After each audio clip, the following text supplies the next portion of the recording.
Raopura police સ્ટેશનમાં part B 54/2026 એ 13/3/2026ના 1 વાગ્યે જે ગુનો નોંધવામાં આવેલ છે, જેમાં મળેલ હકીકત મુજબ નરેન્દ્રસિંહ દોલતસિંહ રાજ, જેની ઉંમર વર્ષ 53 છે અને મૂળ જંબુસર ભરૂચનો વતની છે, જે અહીંયા કુબર ભવન બીજે માળ જીએસટી ઓફિસ ખાતે જીઆઈએસએફના સિક્યોરિટી ગાર્ડ તરીકે નોકરી કરે છે. મળતી માહિતી મુજબ કે એ ગઈકાલે નાગરવાડા તરફ કંઈક ગયો હતો અને ત્યાંથી પરત આવતા જે દુર્ગા માતાનું મંદિર છે રેલવે ગ્રાઉન્ડની સામે, ત્યાં આવી અને એણે પોતાની જે US 107B એક નાળચાવાળી જે બંદૂક હતી તેમાંથી એણે એક રાઉન્ડ ફાયર કરેલ હતું અને બીજો રાઉન્ડ ફાયર કરવા જવા મિસ થયેલ હતો. તો એ અમે 135(1) જીપી એક્ટના મુજબ અમે એક ગુનો નોંધી અને આગળની કાર્યવાહી હાથ ધરેલ છે. મળતી માહિતી જ્યારે એને પોલીસ સ્ટેશનમાં લાવવામાં આવેલો અને અમારે 112 જનરક્ષક ત્યાં ગયું ત્યારે આ ફૂલ પીધેલી હાલતમાં, એટલે કે નશો કરેલો હોય એવું જણાવ્યું અને નશાની હાલતમાં આણે ફાયરિંગ કરેલું હતું. આટલી મોડી રાત્રે જવાનું શું કારણ? એ નોકરી તો કદાચ એ કુબેર ભવન ખાતે એની નોકરી છે અને ત્યાં જ એ રહેવાનું બી ત્યાં જ હોય છે, ત્યાં જ સૂઈ જતો હોય છે. તો કદાચ એ નશો કરવા માટે મળતી માહિતી મુજબ નાગરવાડા તરફ ગયેલ હતો અને ત્યાંથી પરત આવતા નશાની હાલતમાં આણે ફાયરિંગ કરેલું હોય એવું જણાવે છે. ફાયરિંગમાં એક રાઉન્ડ થયું છે કે વધારે થયું છે?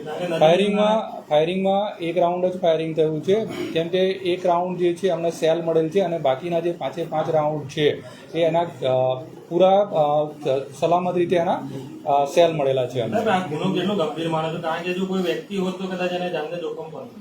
હા, 100 જે 12 બોરવાળી જે બંદૂક હોય છે કે જે એક નાળચાવાળી, જો નજીકથી કોઈ પણ વ્યક્તિ પર ફાયરિંગ કરવામાં આવે તો સીધું એનું જાનનું જોખમ તો રહેલું જ હોય છે. તો આ એક ગંભીર ઘટના ગણાય. નાગરવાડાની આ ઘટના સ્થળ આખી વિરુદ્ધ દિશા છે, તો ત્યાંથી આ બાજુ કઈ રીતથી આવ્યો? હવે આમાં જે શખ્સ જે આપણી પાસે ફૂલ નશાની હાલતમાં વ્યક્તિ છે, એટલે નશાની હાલતમાં વ્યક્તિ ક્યાંથી કઈ રીતે આવી શકાય એક તપાસનો વિષય છે. તો એક અમે આમાં તપાસ કરીશું. કોઈ અંગત અદાવત હોઈ શકે કંઈ પણ?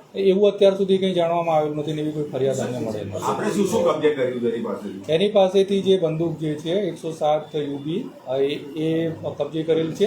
એક જે સેલ છે એ ખાલી કાઢી છે અને બીજા જે 5 કારતૂસ છે એ કબજે લેવામાં આવેલા છે. વિડીયો વાયરલ થયો છે જેમાં એક યુવક આ વ્યક્તિ પાસેથી રાઇફલ છીનવી રહ્યો છે. યુવકનું કોઈ સ્ટેટમેન્ટ લેવામાં આવ્યું છે? પોલીસ તપાસ હજુ એ તપાસનો વિષય છે, તપાસ કરી રહ્યા છે.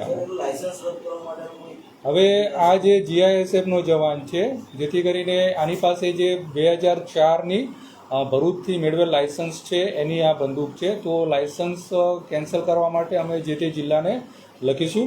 બીજું જે આ જીઆઈએસએફમાં નોકરી કરતો હોય છે કરે છે, જેથી કરીને એને એના જે શિક્ષાત્મક કાર્યવાહી થાય કે શિક્ષાત્મક કાર્યવાહી માટે અમે જીઆઈએસએફના યુનિટે રિપોર્ટ કરીશું. 2004થી એની પાસે લાયસન્સ આવ્યું તો એ અગાઉ ક્યાં આગળ જોબ કરતો હોય કે બીજું કોઈ એવું કોઈ કે જીઆઈએસએફનો જવાન છે, નોકરી કરી રહ્યો છે. સર, અગાઉ કોઈ ગુનામાં સંડોવાયેલો એવું કોઈ સામે? ના, અત્યાર સુધી અમે જે તપાસ કરેલી છે એમાં આગળ કોઈ ગુનો હોય એવું ધ્યાનમાં આવેલ નથી.